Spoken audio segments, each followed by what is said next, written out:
Part 1. The night I lost my home. I never thought I'd see the day I'd sleep under a bridge. At 64, my knees ached from the cold, and my heart hurt from something far deeper: rejection. The wind cut through my old cardigan as if punishing me for being alive. My suitcase, the last piece of my old life, sat beside me like a loyal dog that refused to leave. Just 3 weeks earlier, I still had a roof over my head. It wasn't much. A small, sunlit home with yellow curtains I'd sewn myself. My husband Arthur and I had raised our daughter Melissa there. The echoes of her laughter once filled those walls. But laughter fades faster than paint. And now, even the house was gone, sold behind my back without a word from the daughter I thought loved me. Part 2. The argument. It started quietly. Melissa said she was helping me organize my finances. I trusted her. I was getting older, and my eyesight wasn't what it used to be. She said she'd handle the papers. I just signed them.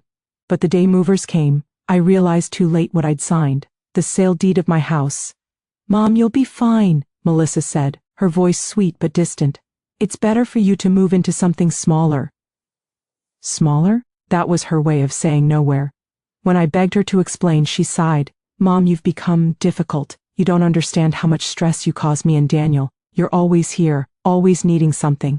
We can't keep carrying you." Carrying me? I gave that girl everything.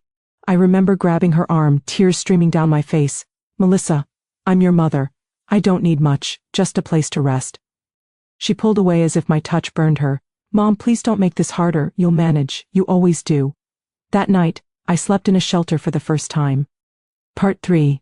The shelter. The shelter smelled of damp socks and lost hope. The women there all had stories: betrayal, death, bad luck. I fit right in. At first I told myself it was temporary, that Melissa would come to her senses, but days turned into weeks. My daughter didn't call. I spent my days knitting scarves for other women, just to feel useful. Sometimes, I'd hum lullabies I used to sing to Melissa when she was little. They echoed against the cold walls like memories begging to be heard, but the hardest part was when volunteers asked about family. "Any children?" they'd say kindly. "Yes," I'd whisper, "but she's busy." Part 4. Flashback when she was little. Melissa used to run to me with scraped knees and tangled hair. "Mommy, you're my best friend," she'd say. I remember sitting on the porch with her one summer evening. The fireflies danced in the twilight and she asked, "Will you always take care of me?" "Always," I said, "and one day you'll take care of me too." She had laughed then, a sound so pure it could heal anything. But time is cruel. It steals laughter and replaces it with pride. Part 5. The stranger at the park. One cold morning, I sat on a park bench, clutching my last thermos of tea. A man in a dark coat sat beside me. He looked about my age, weary but kind. "You look like you've got stories," he said. I smiled faintly. Too many, and not enough people to listen. We talked for hours. His name was Mr. Caldwell, a retired lawyer who said he liked feeding pigeons because they don't judge. He bought me a sandwich that day, the first warm meal I'd had in days. Before he left, he handed me his card. "If you ever need help, call this number. Not all people forget kindness." I didn't think much of it. I tucked it inside my Bible and forgot it was there. Part 6. The hospital bed. One night, I fainted outside the shelter. The nurse said I was dehydrated and malnourished. I woke up with an IV in my arm and an emptiness in my soul. No one visited. The nurse asked for an emergency contact. I gave her Melissa's number. She called, once, twice, 3 times. No answer. That silence hurt more than the needle. When they discharged me, I went back to the shelter.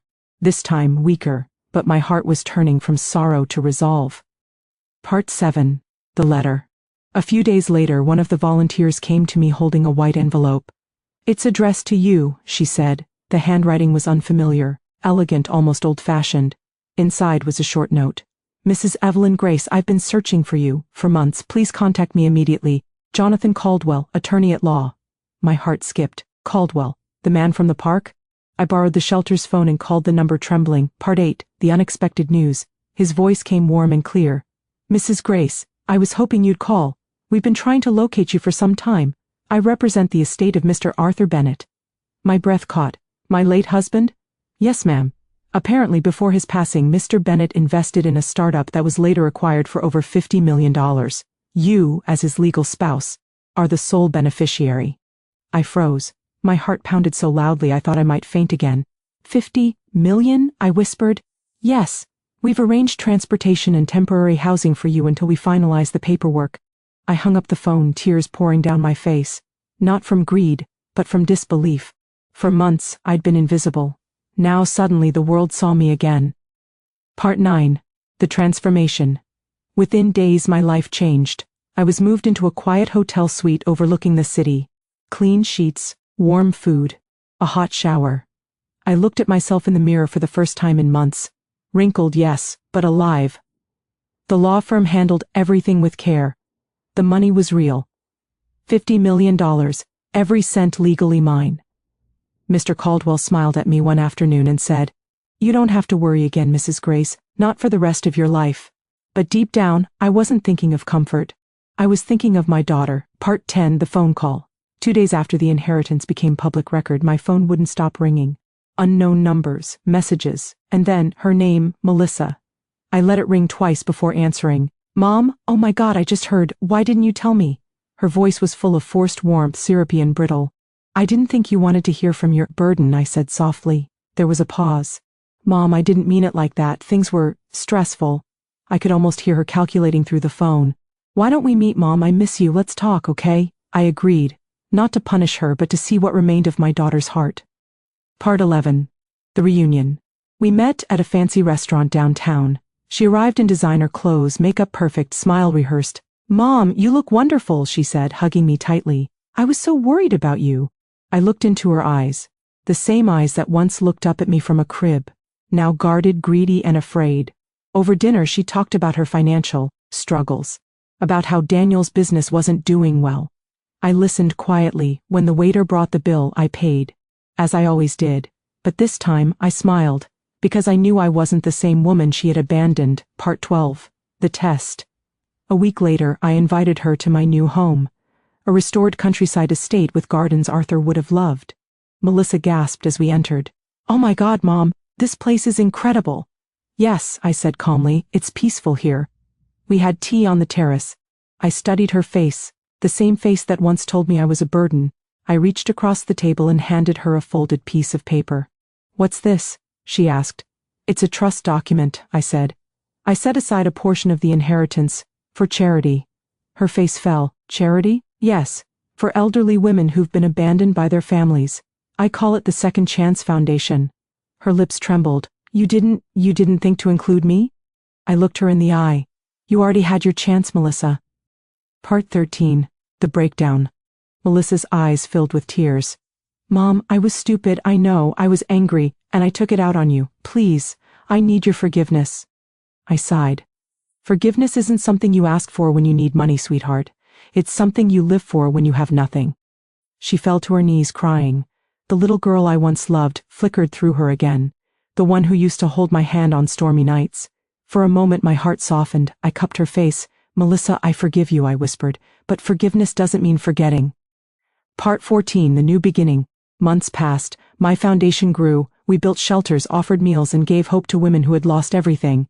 Sometimes, Melissa volunteered, quietly, humbly. Perhaps guilt was teaching her what love couldn't. One day, she came to me, holding an old photograph of us on that porch with the fireflies. "I want to start over," she said. I smiled. "Then start by helping someone who can't give you anything back." And she did. Slowly, piece by piece, she became the daughter I once knew. Part 15. Grandma's Unfiltered Tears. Now, I sit on that same porch years later. The sun sets in gold and rose.